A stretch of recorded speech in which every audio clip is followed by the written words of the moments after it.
선거 기간에 무엇보다 큰 관심사는 출마하는 후보자나 정당 중 누가 이기고 있는지일 겁니다. 때문에 언론에서는 후보자나 정당의 지지도를 순위로 매겨 지나치게 자극적으로 경쟁하듯이 보도하기도 하는데요. 선거 여론조사를 속보 경쟁의 대상으로만 다루는 이른바 경마식 보도는 부정확한 정보를 제공할 수 있기 때문에 비판적인 눈으로 보는 것이 좋습니다.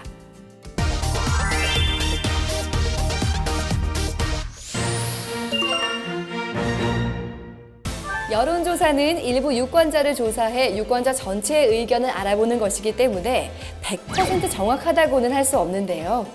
예를 들어 동전을 한 개 던지면 당연히 앞면 또는 뒷면이 나올 겁니다. 앞면이 나올 확률은 50%, 뒷면이 나올 확률도 똑같이 50%인데 실제로 동전을 여러 번 던져보면 항상 50대 50의 확률로 나오지는 않습니다. 때로는 앞면이, 때로는 뒷면이 더 많이 나오기도 하니까요. 제가 실제로 10번을 던졌을 때 4번은 앞면, 6번은 뒷면이 나왔습니다. 이처럼 선거 여론조사에서도 유권자의 일부인 표본을 뽑아 유권자 전체의 의견을 추정함으로써 오차가 발생하는데 이것을 표본 오차라고 하는 겁니다. 선거 여론조사 결과를 확인할 때는 이 표본 오차를 고려하는 것이 중요합니다. 예를 들어 95% 신뢰 수준에서 표본 오차 플러스 마이너스 3%포인트라고 하는 것은 여론조사를 실시해서 지지도 결과가 50%로 나왔을 때 위와 같은 조사를 100번 실시하면 95번은 오차를 포함한 47%에서 53% 사이에서 결과가 나올 것이다 라는 의미입니다. 그러니까 실제 지지도는 정확히 50%다라고 단정할 수 없다는 거죠. 선거 여론조사를 보도하는 언론에서 지지도 결과를 두고 1% 올랐다 내렸다와 같은 표현을 자주 쓰기도 하는데 이 오차범위 안에서의 지지도 변화에는 큰 의미를 둘 필요가 없는 것입니다. 그렇다면 후보자들 간의 우위를 판단할 때는 어떨까요? 선거를 앞둔 2명의 후보자가 있습니다. 한 여론조사에서 A는 지지율이 30%, B는 50%가 나왔습니다. 표본 오차는 플러스 마이너스 3%포인트라고 가정해 보겠습니다. 그럼 A는 27%에서 33%, B는 47%에서 53%로 오차 범위를 고려하더라도 B의 지지도가 확연히 높다는 것을 알 수 있죠. 반면 A 후보가 47%의 지지율을, B 후보는 50%의 지지율을 얻었다면 오차 범위를 고려한 지지도가 겹치기 때문에 이번 조사에서는 B 후보가 높게 나왔지만 동일한 조사를 또 했을 때 A가 더 높게 나올 수도 있다는 거죠. 즉, 어느 누가 지지율이 높다고 확실히 판단할 수가 없다는 것입니다. 따라서 두 후보의 지지도 차이가 오차 범위 내로 근소하다면 누가 1등이다, 앞서고 있다라는 표현보다 경합이다, 접전이다 라고 이해하는 것이 바람직한 거죠. 표본 오차는 표본수가 작을수록 커집니다. 따라서 여론조사 결과를 성별, 연령대별, 지역별 등으로 나누어 분석한 하위 표본의 결과를 봤다면 반드시 표본수를 확인하는 것이 좋습니다. 예를 들어 전국에서 1000명을 대상으로 조사를 하는데 1000명 중 단 13명만이 제주도민이라면 이 13명의 의견을 제주도 유권자 전체의 의견이라고 볼 수 없다는 거죠. 하위 표본의 수가 적은 경우는 통계적으로 유의미하지 않을 수 있기 때문에 확대 해석에 주의하는 것이 좋습니다.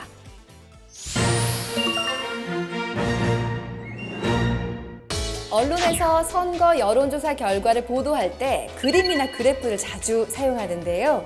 이렇게 시각적으로 표현한 여론조사는 격차를 한눈에 볼 수 있어 유권자에게 매우 효과적으로 전달됩니다.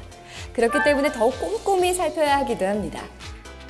여론조사 결과 A는 40%, B는 37%로 격차가 크지 않지만 지지도 수치가 가장 높다고 A를 부각하여 표현하게 되면 대부분 수치보다도 그래프의 크기부터 눈에 들어오기 때문에 자칫 압도적인 차이로 앞서간다는 오해를 불러일으킬 수 있습니다. 지지도 추이 그래프 역시 마찬가지입니다. 첫 번째 조사에서는 A 후보가 0.6%포인트 높게 나타났고 두 번째 조사에서는 B 후보가 0.3%포인트 높게 나타났습니다. 후보의 지지율 격차가 아주 적기 때문에 오르고 내림에는 큰 의미를 가지지 않습니다. 그런데도 불구하고 그래프에서 0.6%포인트 차이보다 0.3%포인트가 더 큰 것처럼 나타내어 비후보가 대역전극을 보여준 듯한 느낌을 줍니다. 이처럼 지지도나 결과 추이 등이 과장되거나 왜곡되어 표현될 경우 유권자에게 미치는 부정적 영향이 더 크게 작용될 수 있습니다. 후보자들의 홍보물 등에도 자신의 지지도 결과를 부각시키기 위해 이미지를 과장하거나 왜곡하여 나타내는 사례가 많다고 하는데요. 이미지에 현혹되지 말고 실제 수치를 확인해 정확한 지지도를 파악하는 것이 중요합니다.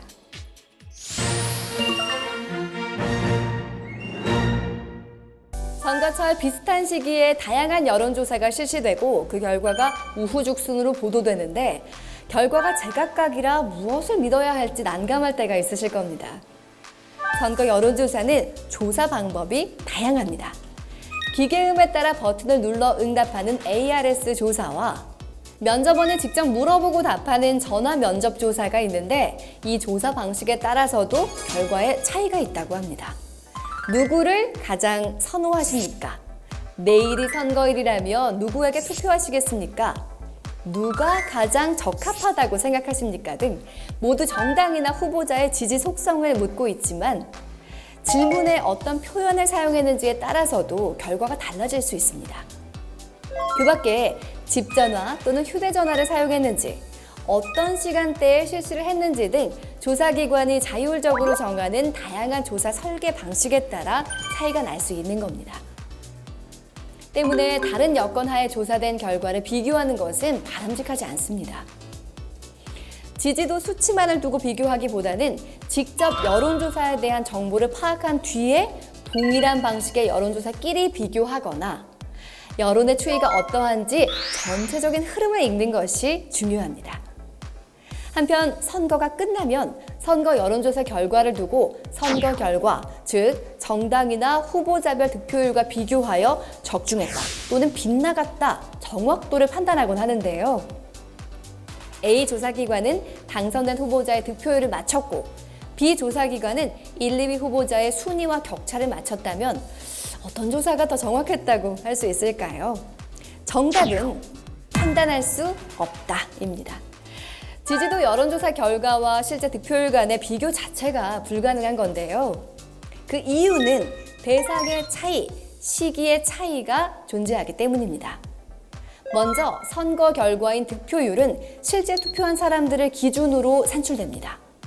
반면 여론조사는 투표 여부와 관계없이 전체 유권자를 대상으로 하기 때문에 투표하지 않은 유권자의 의견도 포함됩니다.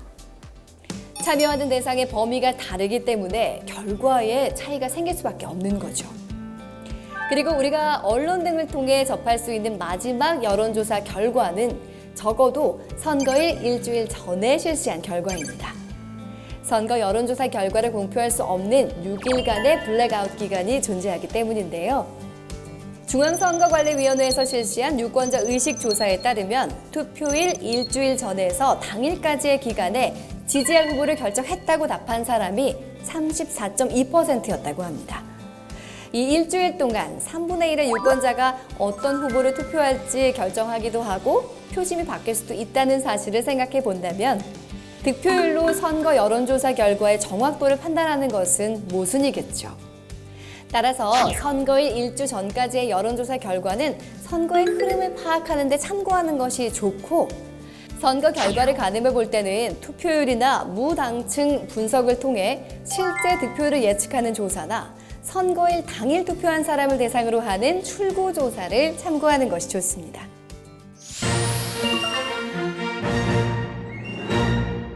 소셜미디어 전성시대인 오늘날 방송이나 신문뿐만 아니라 SNS 등을 통해서도 선거 여론조사 결과가 빠르게 전파되고 있는데요. 왜곡된 선거 여론조사 결과가 공표 보도될 경우 부정적 파급력 또한 클 수밖에 없습니다. 특히 전문성이 결여된 방식으로 여론조사를 실시하고 왜곡된 결과를 공표한 뒤 폐업해버리는 이른바 떴다방이라 불리는 조사기관의 난립은 제20대 국회의원 선거에서 여론조사의 큰 문제점으로 지적되었는데요. 현재는 조사 시스템, 전문 인력 등 요건을 충족하여 관할심의위원회에 등록된 선거 여론조사 기관이 실시한 조사 결과만을 공표, 보도할 수 있다고 합니다. 공표가 금지된 여론조사 또 있습니다. 선거에 출마하는 정당이나 후보자가 직접 실시한 여론조사인데요. 본인에게 유리한 표본 추출 틀을 사용하거나 편향될 수 있는 방법으로 여론조사를 실시할 가능성이 높고 그 결과가 공표될 경우 선거의 공정성을 크게 해칠 수 있기 때문이죠. 또한 SNS의 특성상 출처가 불분명한 경우가 많은데요. 여론조사가 시행되지 않았음에도 마치 시행된 것처럼 만들어낸 여론조사 결과나 임의로 왜곡하고 조작한 여론조사 결과도 공표되는 경우가 많다고 하니 주의해야겠습니다. 여론조사 결과를 전달받았을 때 신뢰할 수 없는 여론조사를 걸러내는 가장 좋은 방법은 먼저 여심이 홈페이지에 등록된 조사인지 확인하는 겁니다. 마찬가지로 내가 여론조사 결과를 공유할 때도 조사기관, 조사의뢰자, 조사일시를 밝히고 중앙선거 여론조사심의위원회 홈페이지 참조 문구를 꼭 포함하여 출처를 분명히 하는 것이 좋겠습니다.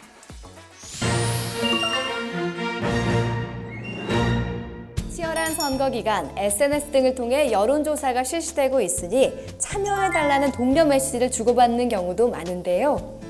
이 독려 메시지 자체가 문제되는 것은 아니지만 당내 경선 여론조사에서 특정 성별, 나이, 지역, 지지 정당 등을 거짓 응답하도록 지시, 권유, 유도하는 경우나 선거 여론조사에서 같은 사람이 2차례 이상 응답하도록 지시, 권유, 유도하는 경우 문제가 될 수도 있다고 합니다.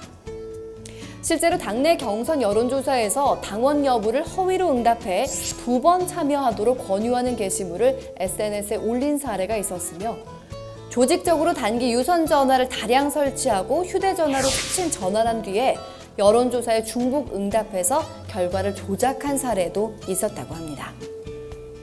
절대 그러면 안 되는 거 아시겠죠? 선거 여론조사의 객관성과 신뢰성을 높이는 데 무엇보다 중요한 것은 여러분이 여론조사 전화를 받았을 때 전체 유권자를 대표한다는 마음으로 올바르게 참여하고 의견을 표현하는 것입니다. 깨끗한 선거 여론조사 문화를 만드는데 여러분도 동참해주세요. 지금까지 선거 여론조사에 대해서 자세히 살펴봤는데요. 선거 여론조사 복잡하지도 어렵지도 않습니다. 오늘 함께 살펴본 내용을 바탕으로 여론조사 결과를 올바르게 이해하고 효과적으로 활용하는 여러분이 되길 바라겠습니다. 선거 여론조사에 대해서 궁금한 점이 있다면 중앙선거 여론조사 심의위원회 홈페이지는 항상 열려 있으니까 참고 부탁드리겠습니다. 고맙습니다.